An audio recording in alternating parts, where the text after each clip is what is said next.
Assalamualaikum warahmatullahi wabarakatuh. Bersyukur kepada Allah yang telah memberi karunia iman, Islam, ihsan, kesehatan, rezeki dan banyak sekali kenikmatan yang tidak bisa disebutkan satu persatu. Salam dan salawat kita sanjungkan kepada Nabi besar Muhammad Sallallahu Alaihi Wasallam. Itulah pemimpin kita yang wajib kita tiru dan kita contoh. Mudah-mudahan di hari akhir kita mendapatkan syafaatnya. Amin Allah ya Rabbal alamin. Kita akan membahas surat Shad. Apa pengertiannya, apa maknanya, kisah-kisah apa yang ada dalam surat Shad tersebut, dan pelajaran apa yang bisa kita petik dari surat Shad tersebut sehingga kita harus memahaminya. Maka kita harus sering membaca surat Shad ini dan mengamalkan dalam kehidupan sehari-hari sehingga kita akan sukses dunia dan sukses akhirat. Surat Shad. Surat Shad terdiri atas 88 ayat, termasuk golongan surat Makkiyah, diturunkan sesudah surat Al-Qamar. Dinamai dengan Shad karena surat ini dimulai dengan Shad. Dalam surat ini Allah bersumpah dengan Al-Quran untuk menunjukkan bahwa Al-Quran itu suatu kitab yang agung dan bahwa siapa saja yang mengikutinya akan mendapat kebahagiaan dunia dan akhirat. Dan untuk menunjukkan bahwa Al-Quran itu adalah mukjizat Nabi Muhammad SAW yang menyatakan kebenarannya dan ketinggian akhlaknya. Pokok-pokok isinya satu tentang keimanan, dalil-dalil tentang kenabian Muhammad SAW, yaitu bahwa dia mengetahui hal-hal yang hanya dapat diketahui dengan jalan wahyu. Sumpah iblis untuk menyesatkan manusia seluruhnya kecuali hamba-hamba Allah yang ikhlas. Al-Quran diturunkan untuk menjadi pelajaran bagi jin dan manusia. Yang kedua, kisah Daud alaihissalam dan kisah Sulaiman alaihissalam, kisah Ayub alaihissalam. Yang ketiga, lain-lain.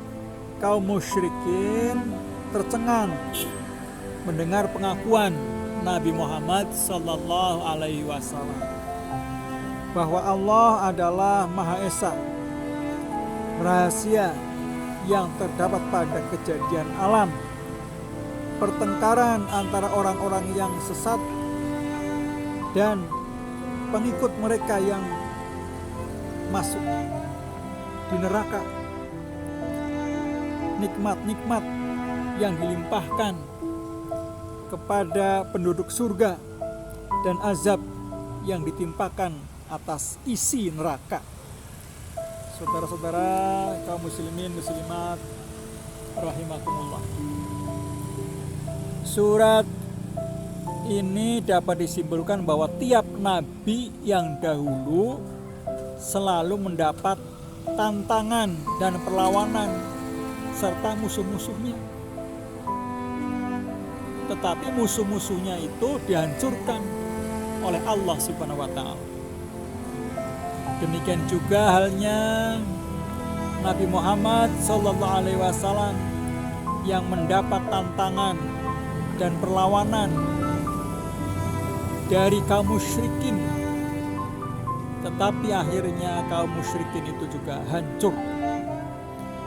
Juga dapat disimpulkan bahwa Al-Quran itu adalah semata-mata wahyu dari Allah Subhanahu wa Ta'ala, karena di dalamnya dikabarkan hal-hal yang hanya dapat diketahui dengan perantaraan wahyu, yaitu hal-hal yang akan terjadi di masa yang akan datang dan hal-hal yang telah terjadi dahulu tanpa ada yang menceritakannya, hal-hal yang terjadi di alam atas dan di akhirat nanti.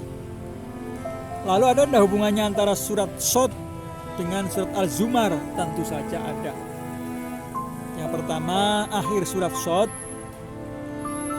menerangkan bahwa Al-Quran itu adalah peringatan bagi semesta alam. Sedang permulaan surat Az-Zumar menerangkan bahwa Al-Quran turun dari Allah yang maha perkasa lagi maha bijaksana. Yang kedua, sama-sama menyebut hal ihwal makhluk sejak permulaan sampai kembali kepada Allah Subhanahu wa Ta'ala.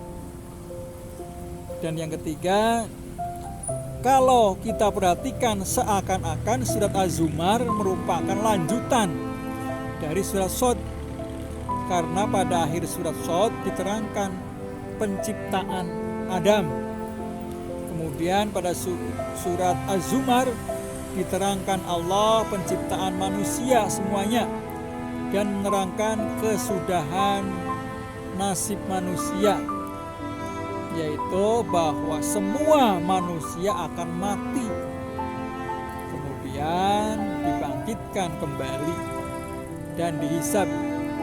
Akhirnya orang-orang yang bertakwa dimasukkan ke dalam surga dan orang yang kafir dimasukkan ke dalam neraka. Itulah tentang surat Shad. Mudah-mudahan bermanfaat dan kita harus rajin membaca surat Shad ini, karena di dalamnya banyak peristiwa-peristiwa penting dan pelajaran yang bisa dipetik dari surat Shad tersebut. Kebenaran datangnya dari Allah Subhanahu wa Ta'ala, kesalahan datangnya dari saya sendiri. Assalamualaikum warahmatullahi wabarakatuh.